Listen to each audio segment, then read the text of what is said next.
Hello everyone, this is Komal, your SST educator.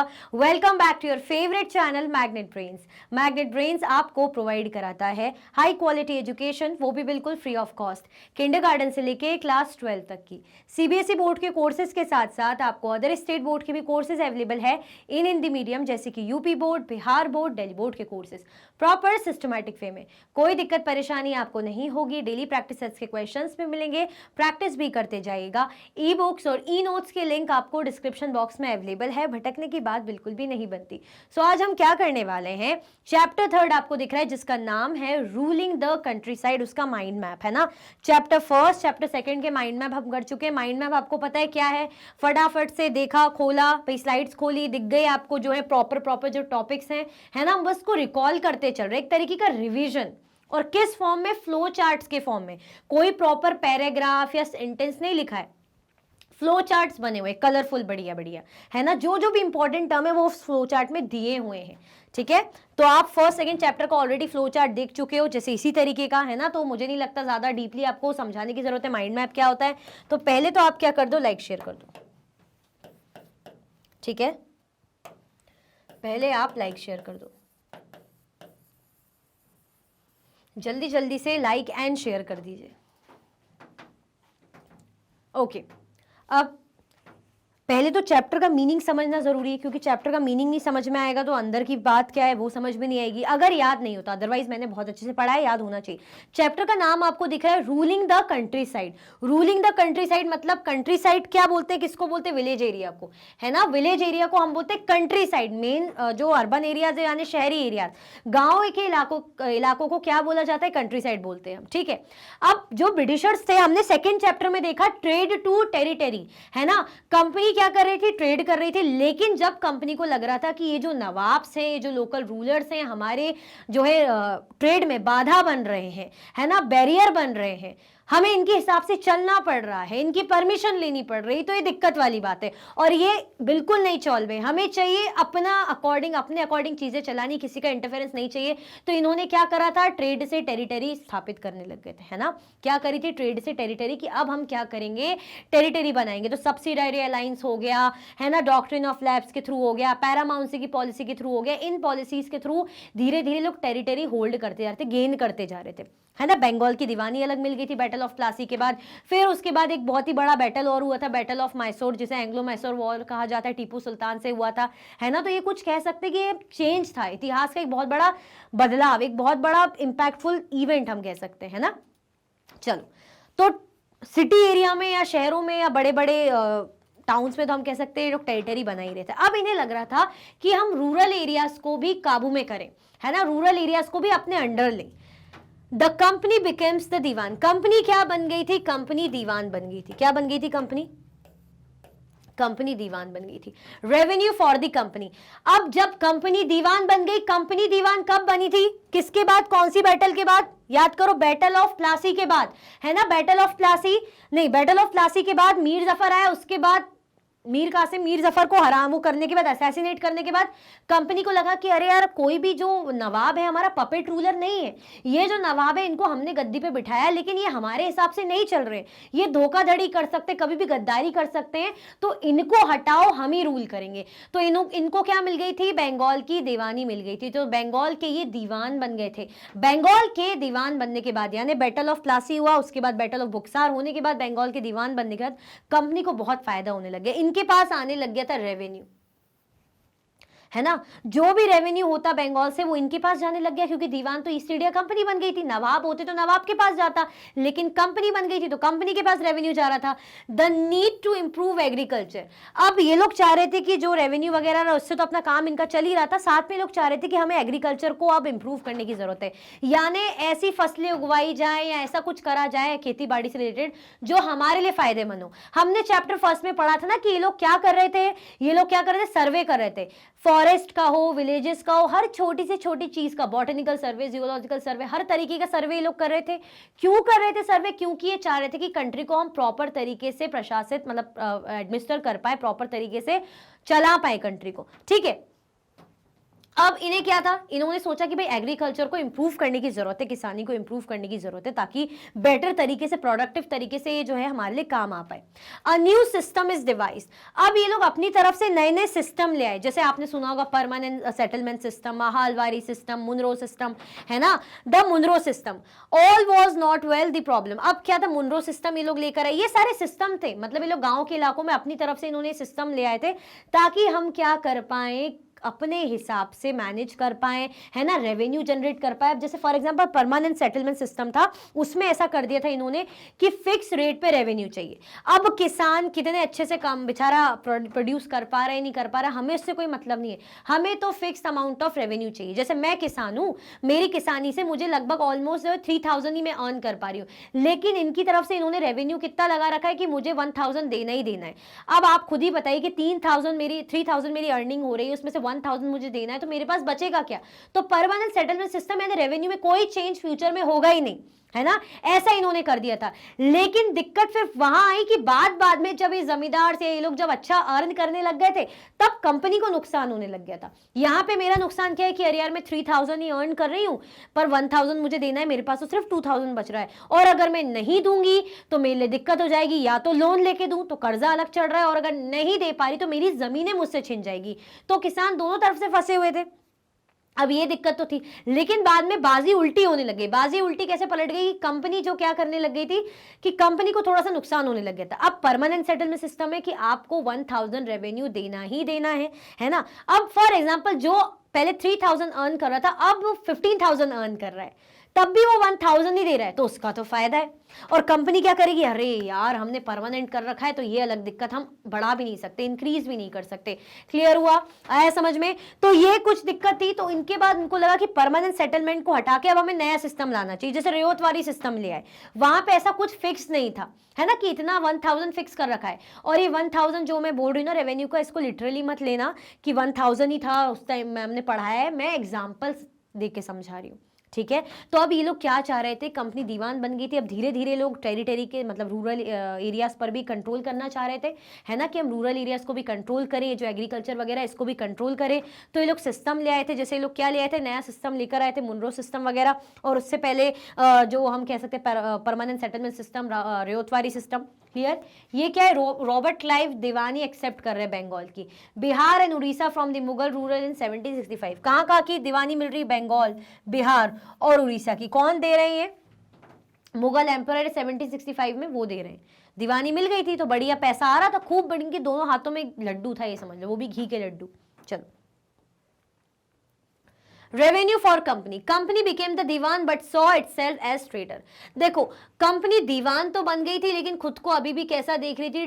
Trader की तरह ही देख रही थी, कि अभी भी हम क्या है, ट्रेडर ही हैं, यानी अभी भी हम व्यापारी हैं। अगर आपको याद हो, हम जब ईस्ट इंडिया कंपनी बोल रही हूँ, trade to territory second chapter पढ़ रहे थे, तो हमने क्या देखा था कि कंपनी किस लिए आई थी? ट्रेड करने आई थी, है ना। कंपनी का पर्पस क्या था? ट्रेड पर्पस था, ट्रेड करने। ट्रेड किन किन चीजों का, किन किन चीजों के ट्रेड के लिए आई थी? जैसे कॉटन, कॉटन हो गया, सिल्क हो गया, कॉटन के लिए, सिल्क के लिए, और स्पाइसेस, मसाले, है ना, कॉटन, सिल्क और मसालों के ट्रेड के लिए, है ना, क्योंकि यूरोप में इनकी बहुत ही अच्छी खासी डिमांड थी, है ना, बहुत ज्यादा इनकी अच्छी खासी डिमांड थी। तो उन लोग का मेन पर्पस क्या था? भाई हमें तो अर्न करना है, हमें उनका टेरिटरी बनाना नहीं चाह रहे थे, लेकिन हमने क्या देखा, मजबूरियों के चलते ऐसा करना पड़ा, क्योंकि उन्हें लग रहा था जो लोकल नवाब से ये हमें कंट्रोल कर रहे हैं, हमें ड्यूटी पे करने को बोल रहे हैं, हमें कोई कंसेशन नहीं दे रहे, तो हमें अब क्या करना पड़ेगा, इनको हरा के अपना रूल स्थापित करना पड़ेगा। ठीक है, वांटेड लार्ज रेवेन्यू इनकम। अब कंपनी अभी भी खुद को ट्रेडर की तरह ही देख रही थी, तो वो चाह रही थी कि ज्यादा से ज्यादा क्या हो, हमें ज्यादा से ज्यादा रेवेन्यू हम अर्न कर सके, ज्यादा से ज्यादा हम कमाई कर सके। Unwilling to set up regular system of assessment.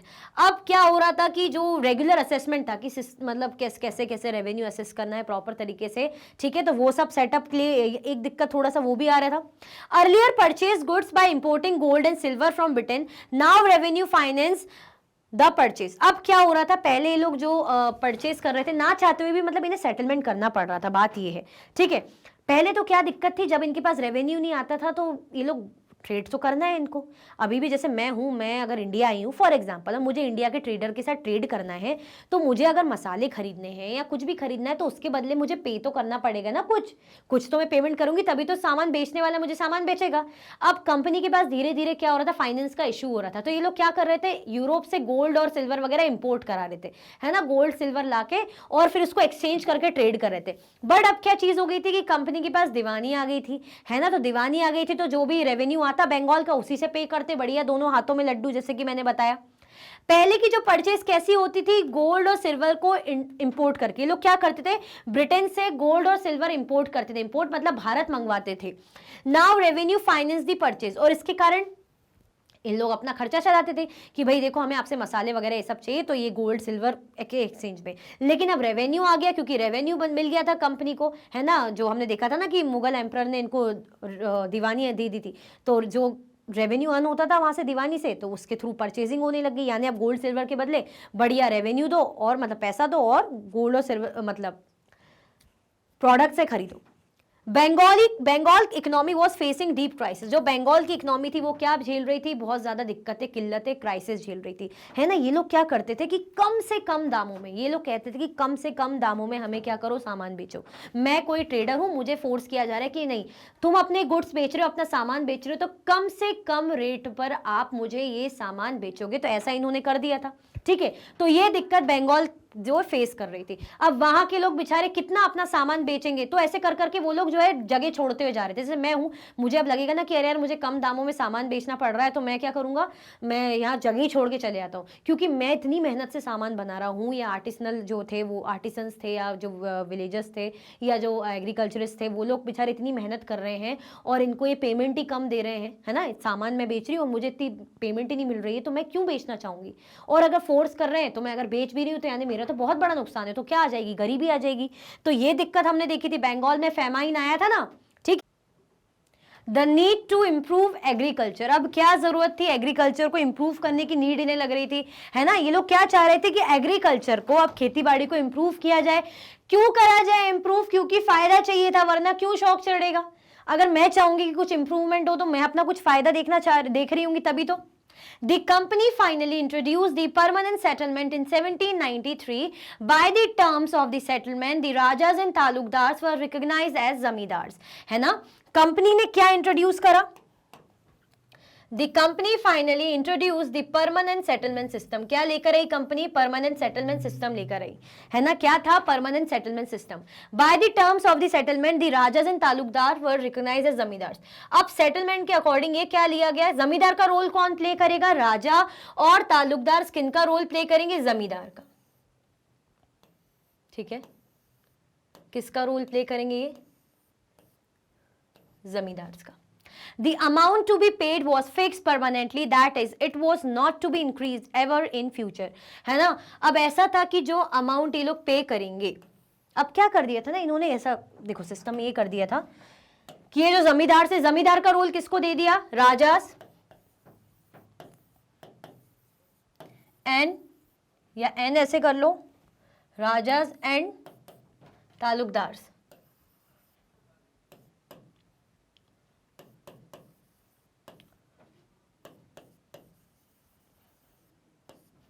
राजाज और तालुकदार्स को क्या बोलने लग गए थे, जमींदार, है ना, कि ये क्या रहेंगे, रिकॉग्नाइज्ड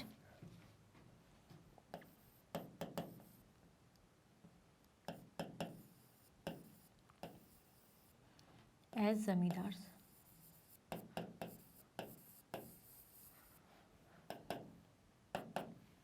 है ना। इनको क्या मानने लगे थे कि जमींदार की तरह है। अब इन्होंने क्या तरीका कर लिया था कि देखो, कंपनी का पर्पस था कि हमें fixed amount of revenue timely मिलता रहे, जैसे हम बोलते हैं ना कि फिक्स्ड अमाउंट ऑफ सैलरी चाहिए, अभी मैंने बताया था, तो फिक्स्ड रेवेन्यू मिलता रहे। तो इन्होंने क्या कर दिया था कि जैसे ये पहले कौन हो गए, पीजेंट्स हो गए,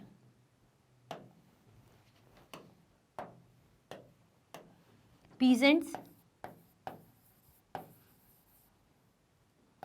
ऐसे कर लेती हूं यहां पे, पीजेंट्स,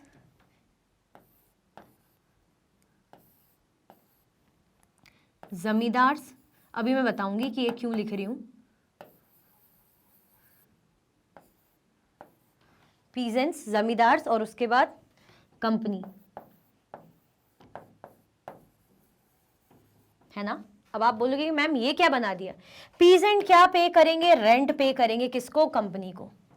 पीजेंट क्या पे करेंगे, रेंट।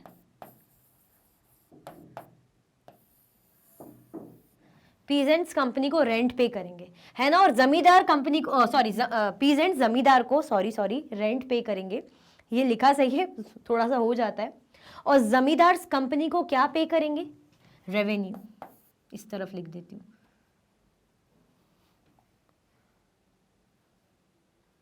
रेवेन्यू।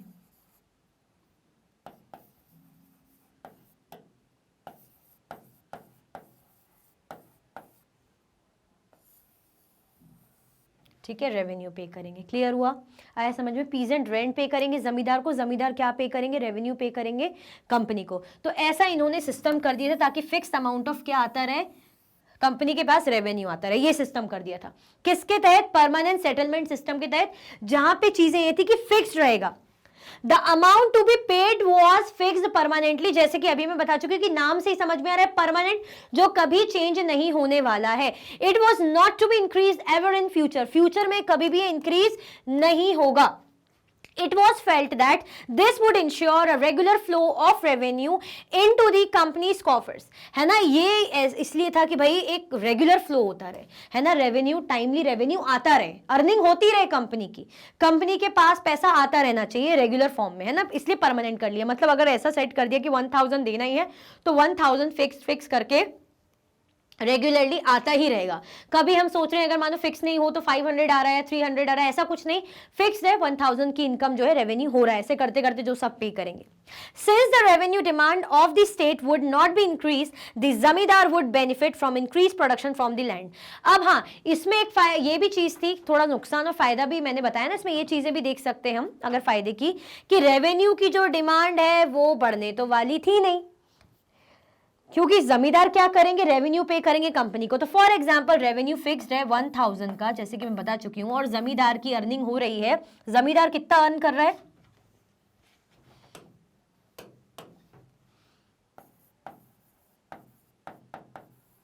जमींदार अर्न कर रहा है 5000, जमींदार कितना अर्न कर रहा है, 5000 कर रहा है ना, और कितना रेवेन्यू पे करना है, 1000। तो चलो यहां तो नुकसान है कि अरे यार 5000 ही अर्न हो रही है और हमें 1000 पे करना पड़ रहा है। लेकिन अब क्या है, अब मानिए जमींदार की अर्निंग हो गई 50,000, तो फायदा क्या हुआ, अभी भी उसको 1000 ही देना है। तो ये फिक्स्ड में फायदा है, फिक्स्ड है भैया, है ना। जैसे हम बोलते हैं ना कि अरे यार रेंट घर का फिक्स्ड है, अभी हम इतना अर्न कर रहे हैं, अब सिंपल सीधा एग्जाम्पल की, अभी हम इतना कर रहे हैं, अर्न कर रहे हैं, यार मेरी तो सैलरी 10,000 है पर मुझे रेंट ही 3000 देना पड़ता है, मतलब 4000 देना पड़ता है, चलो, पर जैसे तैसे चीजें हो पाती हैं, है ना, उसमें भले खाना पीना सब इंक्लूडेड है। अब मेरी सैलरी हो गई 30,000, लेकिन अभी भी मेरा रेंट 4000 है, मेरी सैलरी हो गई 40,000, अभी भी मेरा रेंट 4000 है। तो ये फायदा हुआ ना, भले ही जो मकान मालिक है, जो लैंडलॉर्ड है, उसका नुकसान हो गया, ऐसे यहाँ पे कंपनी का नुकसान हो रहा था, क्योंकि कंपनी ने फिक्स लगा रखा था रेवेन्यू, और अगर ये जमींदारों का प्रोडक्शन अच्छा हो रहा है तो यानी उनका तो फायदा हो रहा था, क्योंकि उनको तो फिक्स ही पे करना है।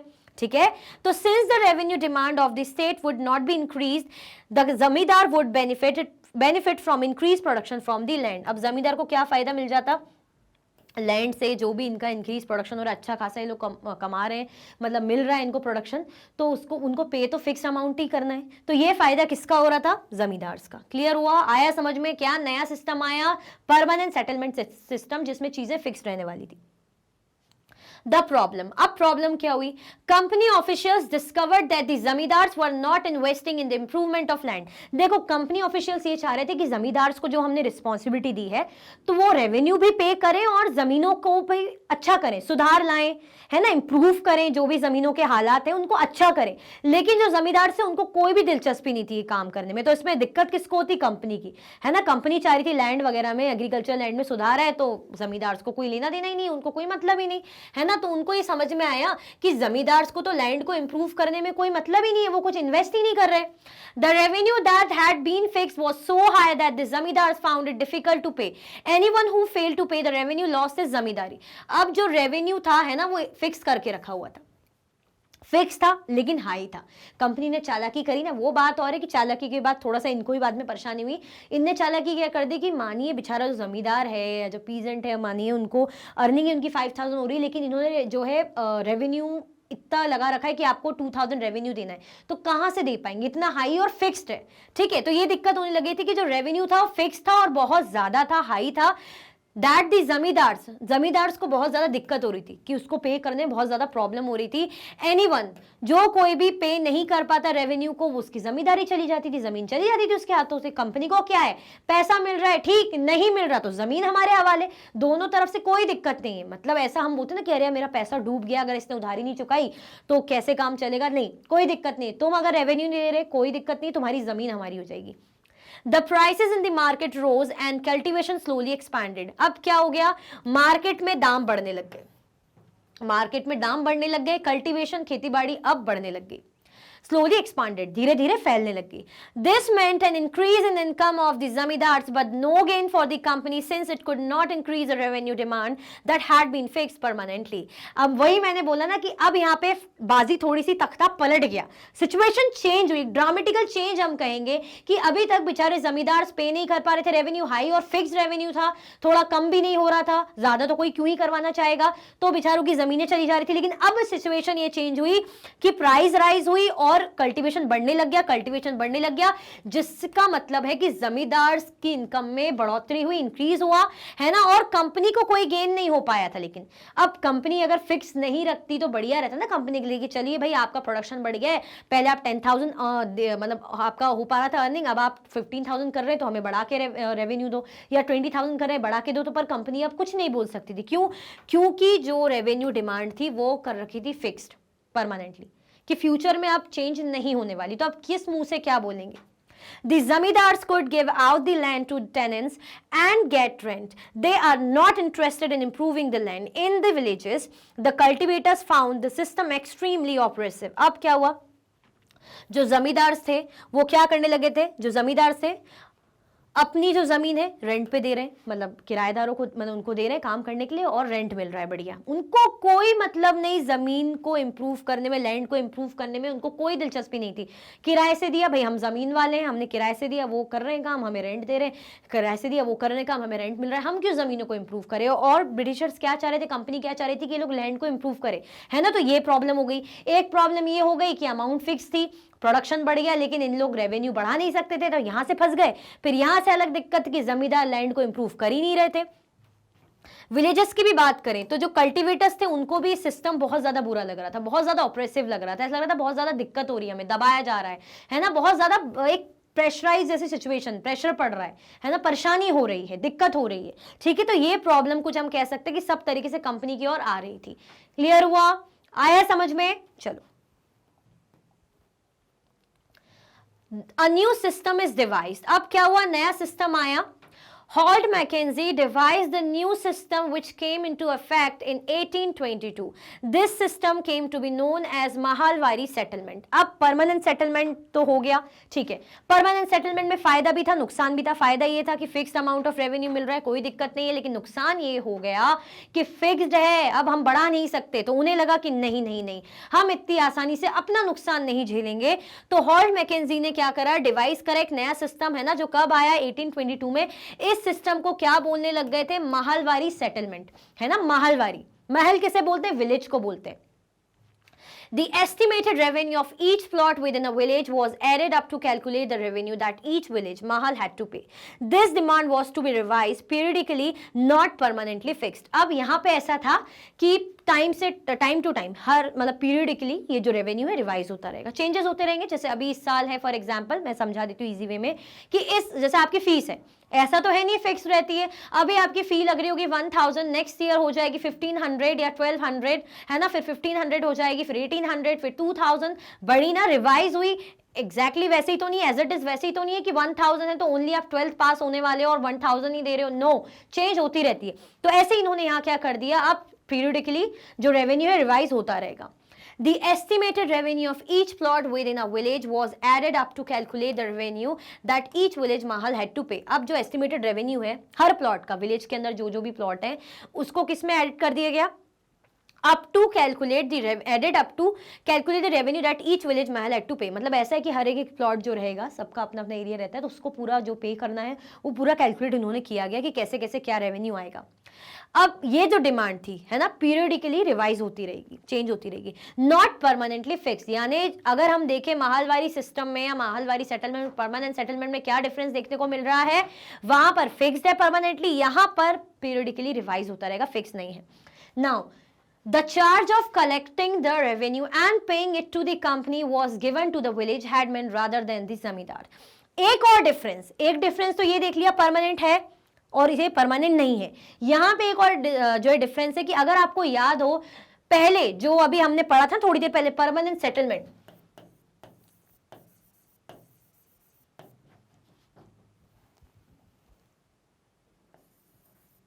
परमानेंट सेटलमेंट,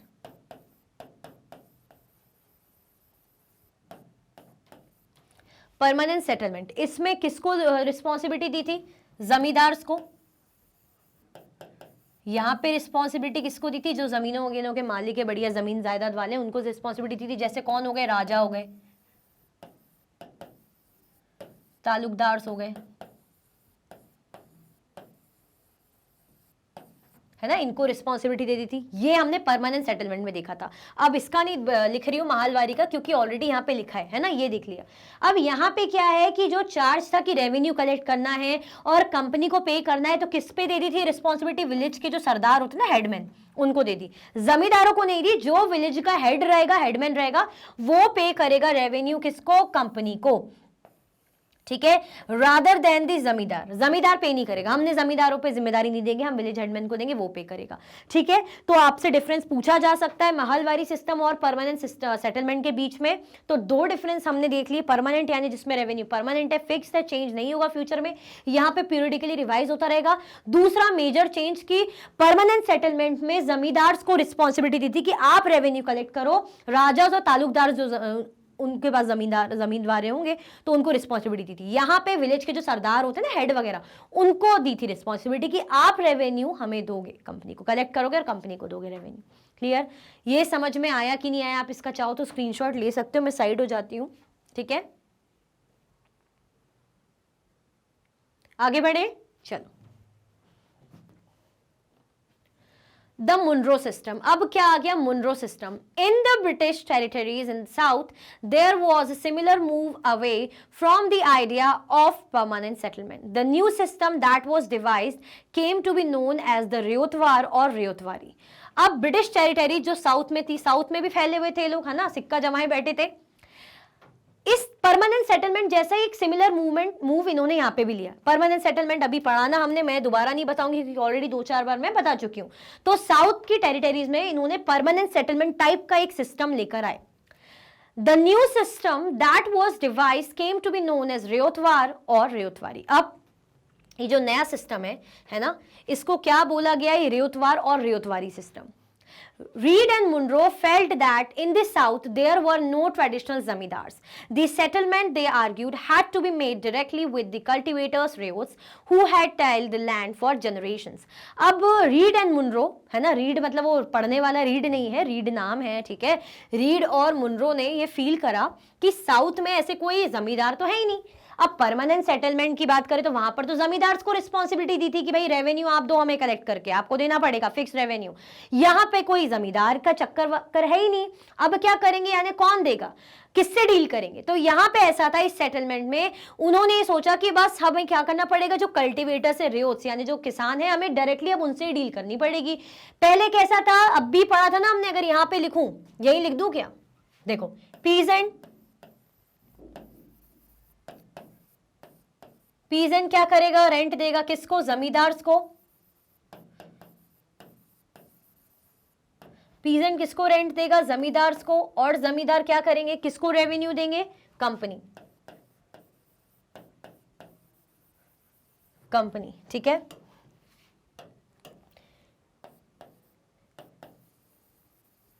रेंट, रेवेन्यू, ठीक है, रेंट और रेवेन्यू, क्लियर हुआ।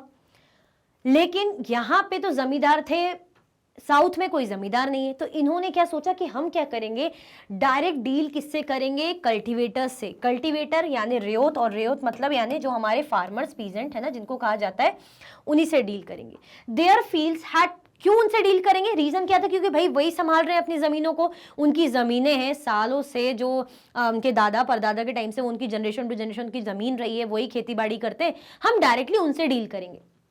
Their fields had to be carefully and separately surveyed before the revenue assessment was made. Munro thought that the British should act as paternal father figures, protecting the riots under their charge. अब जो fields थी पहले उनको carefully और separately क्या करा गया, सर्वे करा गया, है ना। रेवेन्यू असेसमेंट जो कर रहे थे उनका, तो उन्होंने क्या करा कि भाई इनको पहले तो हम सर्वे करेंगे, जरा देखेंगे कि कैसा क्या फायदा मिल सकता है, कितना काम का है, कितना काम का नहीं है। Munro thought that the British should act as paternal father figures. Munro ने ये सोचा कि भाई जो ब्रिटिशर्स हैं उनको कैसा एक्ट करना पड़ेगा कि भाई ये ही इनके जो है करता धरता है, मतलब यही है जो संभाल रहे हैं, इन्होंने मतलब फादर जैसा, आप समझ रहे हो, paternal father figures, protecting the ryots under their charge. मतलब ऐसा होना चाहिए कि जो रेयोट्स हैं, जो किसान लोग हैं, उन्हें लगे कि हम हमारे अंडर रह के इनको बचा रहे हैं, प्रोटेक्ट कर रहे हैं, हम इनको मैनेज कर रहे हैं, इनको चला रहे हैं, ठीक है। ऐसा ये लोग चाह रहे थे कि हम कंट्रोल करें बेसिकली। तो साउथ में सिस्टम आया जिसको मुनरो सिस्टम भी कह रहे हैं, रेयोतवारी सिस्टम, ठीक है। रेयोतवारी सिस्टम साउथ में आया था, साउथ इंडिया में, है ना। और क्या चीज उसमें देखने को मिलती कि परमानेंट सेटलमेंट जैसा ही मूव था, बट इसमें डिफरेंस क्या था कि वहां पे जमींदार थे, यहां पर जमींदार नहीं थे। इसमें जमींदार नहीं है, इसमें क्या थे, जमीन cultivators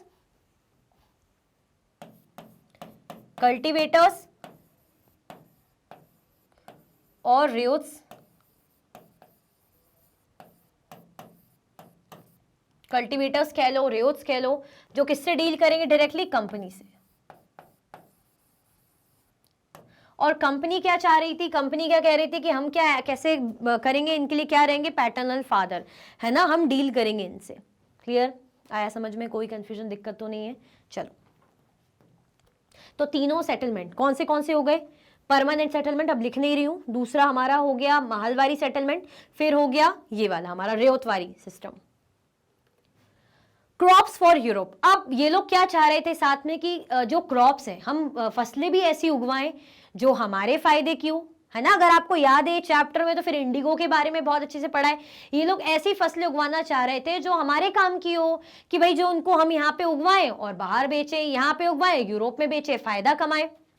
how was Indigo cultivated, तो क्रॉप्स में किसकी बात की जाती है यहाँ पे, इंडिगो की। कि इंडिगो पहले तो हम देखेंगे कि कल्टिवेट कैसे किया जाता है ना, बहुत मतलब अच्छा तरीका होता है, पूरा हमने प्रोसेस भी पढ़ी थी। Why the demand for Indian Indigo, Indian Indigo की इतनी डिमांड क्यों थी, अगर आपको याद है हमने चैप्टर में पढ़ा था, क्योंकि बहुत ही खूबसूरत कलर देता था, रिच ब्लू कलर, मतलब बहुत ही शाइनी, है ना, बहुत ही फ्रेश दिखता था, पेल, ऐसा डल नहीं, जैसे वोइट के बारे में हमने पढ़ा था, है ना, एक और कलर था जो उसके कंपटीशन में था, हमने चैप्टर में सब पढ़ा है। डस कलर हैव अ हिस्ट्री, क्या कलर की भी कोई हिस्ट्री रही है इसकी। ब्रिटेन टर्न्स टू इंडिया, फिर ब्रिटेन के जो लोग थे वो आए इंडिया, क्यों आ रहे थे, प्लांटेशन करने के लिए, है ना, इंडिगो का प्लांटेशन करवाने के लिए। इवन जो ऑफिशियल्स थे अच्छे अच्छे, वो भी नौकरी वोकरी छोड़ के अब क्या बन गए थे, प्लांटर्स बन गए थे, कि हम क्या करेंगे, बढ़िया इंडिगो कल्टीवेट करेंगे यहाँ के मतलब किसानों से, पीजेंट से, और क्या करेंगे, बेचेंगे बाहर, बढ़िया पैसा कमाएंगे।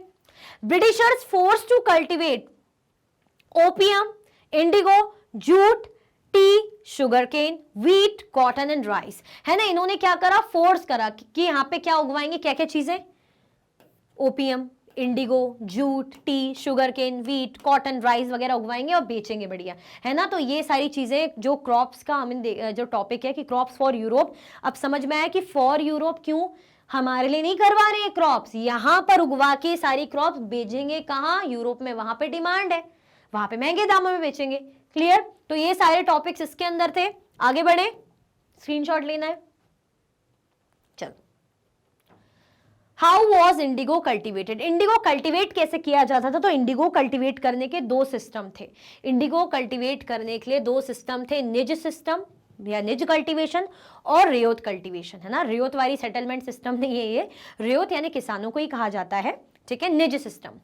Planters produce Indigo in lands directly in his control. अब यहाँ पे जो प्लांटर्स है ना, इंडिगो जो प्रोड्यूस करते थे, ऐसी जमीनों पे करते थे जो डायरेक्टली इनके कंट्रोल में था।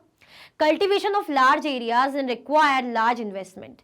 Planters were reluctant to expand the area. अब यहाँ पे क्या था कि जो कल्टीवेशन था, कल्टीवेशन के लिए चाहिए रहता था कि बड़ा बड़ा एरिया हो, है ना, कि हमें चाहिए कल्टीवेशन, अगर मुझे अच्छा इंडिगो कल्टीवेट करना है तो मुझे बड़ा एरिया चाहिए और अच्छा खासा, जितना बड़ा एरिया प्लांटेशन कर रहे हैं तो खर्चा भी चाहिए, इन्वेस्टमेंट भी चाहिए, तो ये अलग चीज़ थी। फिर प्लांटर्स क्या चाह रहे थे भाई, अब उनका जो एरियाज है ना, अब आप हमने पढ़ा ना अभी कि एरिया बढ़ाना चाह रहे हैं या एरिया बड़ा चाहिए, तो एरिया बड़ा चाहिए ही पड़ेगा, क्लियर। तो यहाँ पे एक चीज़ ये देखने को मिलती कि खुद के ही लैंड में, है ना, जो उनके कंट्रोल में है लैंड, उस पर खेती जो करी जाती है, इंडिगो प्लांटेशन करते हैं, वो nij cultivation. Now what about ryoti cultivation? Planters were force to sign a contract. यहाँ पे प्लांटर्स को जो है, प्लांटर्स ने क्या करा, फोर्स करा कि भाई आप क्या करो, कॉन्ट्रैक्ट साइन करो। Those who sign got cash in advance. जिन्होंने कॉन्ट्रैक्ट साइन करा उनको कैश एडवांस में मिल गया। Planters got very low price. प्लांटर्स को क्या मिलता था भाई, जो है प्राइस इतने मिले नहीं।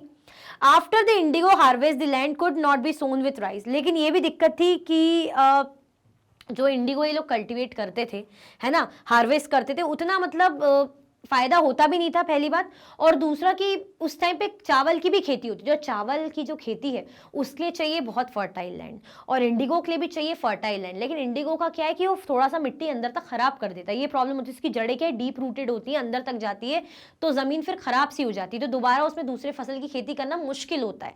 अब उस टाइम पे लोग राइस का कल्टिवेशन भी करते थे, तो ये अलग दिक्कत थी। हमने देखा था ना कि यहाँ पे कॉन्ट्रैक्ट साइन कराया गया था रेवत से कि भाई आप लोग कॉन्ट्रैक्ट साइन कीजिए, कॉन्ट्रैक्ट साइन करोगे तो आपको कैश एडवांस में मिलेगा, फिर आप खेती करो, आपका खर्चा निकालो, एक तरीके से लोन देते थे, क्लियर हुआ। तो ये दो सिस्टम थे इंडिगो कल्टीवेशन के, निज और रेवत। आगे बढ़े। Why the demand for Indigo? Indigo की इतनी डिमांड क्यों थी? Cloth manufacturers in Italy, France and Britain used Indian Indigo. Indian Indigo gave a rich blue colour. अभी मैंने बताया ना थोड़ी देर पहले, इंडिगो की इतनी डिमांड थी क्यों? किसी भी चीज़ की अगर डिमांड है, किसी भी प्रोडक्ट की डिमांड है, तो क्यों होगी? क्योंकि उसमें क्वालिटी होगी उतनी अच्छी, है ना, वो उतनी कैपेबिलिटी रखता होगा, इतना प्यारा होगा, इतना अच्छा होगा, तभी तो उसकी डिमांड रहती होगी। जो क्लॉथ मैन्युफैक्चरर्स थे इटली में, फ्रांस में, ब्रिटेन में, वो क्या करते थे? इंडियन इंडिगो का यूज करते थे। Indian Indigo gave rich blue colour. अब जो कपड़े बनाने वाले कंपनीज हैं, है ना, इंडस्ट्रीज हैं, फैक्ट्रीज हैं, वो लोग किसका यूज कर रहे हैं? इंडिगो का यूज कर रही है। क्यों यूज करें? क्योंकि इंडिगो देता था बहुत ही खूबसूरत blue colour, rich blue colour. ऐसा नहीं कि ऐसे पेल डल, रिच मतलब बहुत अच्छा। Does color have a history? The rich blue color used in textile and industry was called indigo. हाँ, कलर की हिस्ट्री की अगर हम बात करें तो जो रिच ब्लू कलर है कहाँ यूज किया जाता था? टेक्सटाइल इंडस्ट्री में किया जाता था, कपड़ों की इंडस्ट्री में किया जाता था, है ना, जिसको क्या बोला जाता था? Indigo. Britain turns to India. The company expanded indigo cultivation to meet rising demand in Europe. अब कंपनी ने क्या करा कि यार यूरोप में बहुत डिमांड बढ़ रही है इंडिगो की। इंडिगो क्या था, बहुत ज़्यादा हैवी मात्रा में आता भी नहीं था यूरोप में, और महंगा भी रहता था, क्योंकि आप देख रहे हो ना क्वालिटी कितनी अच्छी, सब उसकी डिमांड कर रहे हैं, तो इतनी आसानी से प्रोडक्ट मिला। जिस चीज़ की डिमांड होती है तो एकदम से जल्दी ख़त्म भी हो जाता है ना, और फिर उसकी प्राइस भी अच्छी खासी रहती है, तो ये दिक्कत। अब ये समझ में आ रहा था कि यार इंडिगो की इतनी डिमांड है, इतने चाहने पसंद करने वाले हैं, टेक्सटाइल इंडस्ट्री यूज़ कर रही है, तो हमें इंडिगो को इतना उगाना पड़ेगा क्योंकि डिमांड है। The company expanded indigo cultivation to meet rising demand in Europe. अब कंपनी ने क्या सोचा, हम इंडिगो कल्टिवेट करेंगे, इंडिगो उगाएंगे। क्यों? क्योंकि यूरोप में इंडिगो की डिमांड बहुत ज़्यादा बढ़ रही है। Commercial agents and officials began investing in indigo production. अब जो कमर्शियल एजेंट्स थे, है ना, जो ट्रेडर्स वगैरह एजेंट्स ये लोग हो गए, इवन ऑफिशियल्स, मैंने बताया ना कंपनी के ऑफिशियल्स वगैरह, चलो जो जिनका ट्रेड का काम है तो है ही है, लेकिन कंपनी में काम करने वाले जो ऑफिसर्स थे उन्होंने भी काम धंधा छोड़ के वो किस चीज़ में शुरू हो गए? इंडिगो प्रोडक्शन में इन्वेस्ट करने लगे कि भाई देखो इस प्रोडक्शन में, इस काम में हम अपना पैसा इन्वेस्ट करेंगे, फिर उसका प्रॉफिट हमें मिलना चाहिए, है ना, मतलब मैं अपना पैसा वैसा इन्वेस्टमेंट उसमें लगा रही हूँ। क्यों? क्योंकि मुझे पता है इसकी डिमांड है, ये उगेगा, फिर बढ़िया इसको ये बिकेगा तो हमें भी अच्छा प्रॉफिट होगा, है ना, मैं पैसा दे रही हूँ ना, इन्वेस्ट कर रही हूँ उस प्रोडक्ट कंपनी में, ठीक है। तो ऐसे ही यहाँ पे क्या हुआ, ब्रिटेन टर्न्स टू इंडिया। क्यों ब्रिटेन हुई ईस्ट इंडिया का, मतलब कंपनी ने इंटरेस्ट दिखाया क्योंकि यूरोप में डिमांड बढ़ रही थी इंडिगो की, ठीक है। चाहे कमर्शियल एजेंट्स की बात करें, चाहे हम जो है ऑफिशियल्स की बात करें, ये लोग क्या कर रहे थे? इंडिगो प्रोडक्शन में इन्वेस्टमेंट कर रहे थे, ठीक है। चलो, the blue rebellion and after. अब क्या हुआ, इंडिगो के लिए लोग कल्टिवेशन तो कर ही रहे थे, लेकिन फिर हो गया जब रेओत्सो थे बहुत परेशान हो गए थे, क्योंकि ये लोग मेहनत बहुत करते थे, हमने पूरी प्रोसेस पढ़ी थी कि कितनी देर तक तो उनको पूरी देर पानी पानी में रहकर काम करना पड़ता है ना, कितनी देर के लिए, तो सोचो कितनी प्रॉब्लम होती है। अगर फिजिकल मेहनत हो रही है फिर इंडिगो उगाना, और इंडिगो के साथ साथ क्या चल रहा है, राइस कल्टीवेशन है ना, उसी टाइम पे राइस का सीजन भी, राइस की क्रॉपिंग का भी सीजन है। अब चावल को तो चाहिए बढ़िया देख रेख, चावल की बहुत डिमांड होती है ऑलरेडी। अगर आपको याद हो ज्योग्राफी में हमारा 3rd चैप्टर है एग्रीकल्चर, उसमें हम राइस क्रॉप के बारे में पढ़ चुके हैं, मैंने बताया भी था कि राइस की जितनी डिमांड हम करते हैं ना, उतनी राइस उगने में भी डिमांड करता है कि मुझे हैवी रेनफॉल चाहिए, मुझे हैवी टेम्परेचर चाहिए, मुझे हैवी हैवी हर चीज अच्छी चाहिए, मिट्टी भी बहुत अच्छी क्वालिटी की एलुवियल सॉइल चाहिए, हमने पढ़ा था, है ना। और अब जब इतना सब कुछ अच्छा चाहिए तो काम करने वाले लोग भी चाहिए पड़ेंगे, मजदूर वगैरह भी चाहिए पड़ेंगे। अब प्रॉब्लम ये हो रही थी, जो लेबर्स थे वो इंडिगो कल्टीवेशन में बिजी रहेंगे, तो फिर राइस कल्टीवेशन कैसे होगा, कैसे पॉसिबल होगा, ठीक है। तो हमने देखा था ये सारी दिक्कतें होने लग गई थी। तो अब रीड करते हैं कैसा क्या है, फिर मैं इसको एक्सप्लेन करूंगी। चलो, in March 1859 ryots in Bengal refuse to grow indigo. मैंने बताया ना कि प्रॉब्लम क्या हो रही थी कि ये लोग राइस कल्टीवेशन में फोकस नहीं कर पा रहे थे। अब ये जो प्लांटर्स थे क्या कह रहे थे कि भैया देखो हमें जो है हल चाहिए, प्लाविंग या जो कार्ट वगैरह चाहिए पड़ेंगे, लेबर्स चाहिए पड़ेंगे, इंडिगो के लिए चाहिए। कहाँ से मिलेंगे टूल्स वगैरह, लेबर्स इंडिगो के लिए, जब वो लोग राइस कल्टीवेशन में बिजी है, चावल की खेती में बिजी है। तो ये प्रॉब्लम अलग आ रही थी। दूसरी क्या चीज है कि इंडिगो कल्टीवेशन से तो ऐसा था ना कि कंपनी का फायदा हो रहा है, बट राइस में तो ऐसा था कि इनका भी फायदा हो रहा था। अब प्रॉब्लम साथ में ये भी थी कि जो इंडिगो प्लांटर्स थे वो लोग ये बोल रहे थे इन लोगों को, रेयोट्स को, कि आप क्या करो, राइस वाली जो लैंड है, फील्ड है, उसी में आप इंडिगो उगा लो। तो प्रॉब्लम कुछ इतनी थी नहीं, लेकिन प्रॉब्लम ये थी कि इंडिगो क्या होता है, हमने पढ़ा था चैप्टर में, डीप रूटेड होता है, अंदर तक जाता है, जिसके कारण उसकी जड़ें अंदर तक जाती तो प्रॉब्लम होती है ना, मिट्टी थोड़ी खराब हो जाती, तो दोबारा उसमें खेती करना एकदम से पॉसिबल नहीं है। तो यानी बर्बाद, एक बार हुआ फिर बर्बाद, फिर कहां से दूसरी फसल उगाओगे, यानी एक फसल उगा ली फिर दूसरी उगा रहे हो तो बात अलग है, लेकिन आप वो भी नहीं कर सकते। तो सब परेशान हो गए थे बेचारे। अब 1859 जब चीजें ओवर हो गई थी, जो रेयोट्स से बंगाल की, उन्होंने इंडिगो ग्रो करने से सीधे साफ मना कर दिया, हम नहीं करेंगे इंडिगो को grow. Ryots refuse to pay rent and attacked indigo factories. Ryots ने सीधे सीधे मना कर दिया कि हम रेंट पे नहीं करेंगे, क्योंकि ऑलरेडी लोन पे इनका काम चल रहा था, बेचारों की लोन साइकिल चल रही थी। इन्होंने मना कर दिया कि हम रेंट पे नहीं करेंगे, और धीरे धीरे सब जगह अटैक वगैरह शुरू हो गया, है ना। इवन औरतें तक भांडे बर्तन किचन आइटम्स लेकर लड़ने झगड़ने आ गई थी, अटैक करने आ गई थी। क्यों आ रहे थे, परेशान हो गए थे, बहुत ज्यादा परेशान हो गए थे। Ryots refuse to take advance, even इन्होंने मना भी कर दिया, हमें नहीं करनी कोई लोन साइकिल, हमें नहीं चाहिए कोई कैश एडवांस में, क्योंकि कंपनी जो प्लांटर्स थे, सॉरी, वो क्या कर रहे थे, एडवांस में भी कैश पे कर रहे थे कि भाई आप ले लो, है ना। क्योंकि इन्होंने जो रेयोट्स कल्टीवेशन का सिस्टम हमने देखा था उसमें ऐसे ही तो था कि एग्रीमेंट होता था, साइन वगैरह प्रॉपर, है ना, एग्रीमेंट कर रहे हैं। अब आज के टाइम पे भी कोई एग्रीमेंट कर लो तो अगर आप उसको डिसएग्री करो तो फिर आप फंसोगे, ध्यान रखना पड़ता है, क्योंकि टर्म्स एंड कंडीशन होती है, तो ऐसे ही उसमें भी होगी। अब यहाँ ये लोग दिक्कत देने लग गए, तो इन्होंने बोला नहीं, हमें एडवांस नहीं चाहिए, कुछ नहीं चाहिए, हमें नहीं करना। Indigo commission was set up to enquire. अब प्रॉब्लम ये हुई कि इतना ज्यादा गुस्सा बढ़ गया था इन लोगों का, इतना ज्यादा परेशान हो गए थे ये लोग कि भाई बस नहीं करनी इंडिगो की खेती तो नहीं करनी, बस सीधी साफ बात, और कुछ नहीं। अब मामला बढ़ते बढ़ते सबकी पिटाई, लाठी आवाज आ गई, सारे सब विलेज हेडमैन वगैरह मिलके सब इन लोगों की बैंड बजा दी, है ना, क्योंकि सब भरे बैठे थे, परेशान हो गए थे, हम कह सकते, बहुत ज्यादा मतलब गुस्से से भरे हुए थे। क्लियर। अब क्या हो गया, बात फैली, पता चली, तो इंडिगो कमीशन हुई, है ना, इंक्वायरी वगैरह हुई कि क्या बात है, ऐसा क्या हो रहा है इंडिया में, इतनी ज़्यादा दिक्कतें हो रही है ना, इंडिगो नहीं उगाया जा रहा है, जो रेयोट्स से बहुत ज़्यादा परेशान हो रहे, तो ज़रा पता तो चले कि क्या हुआ।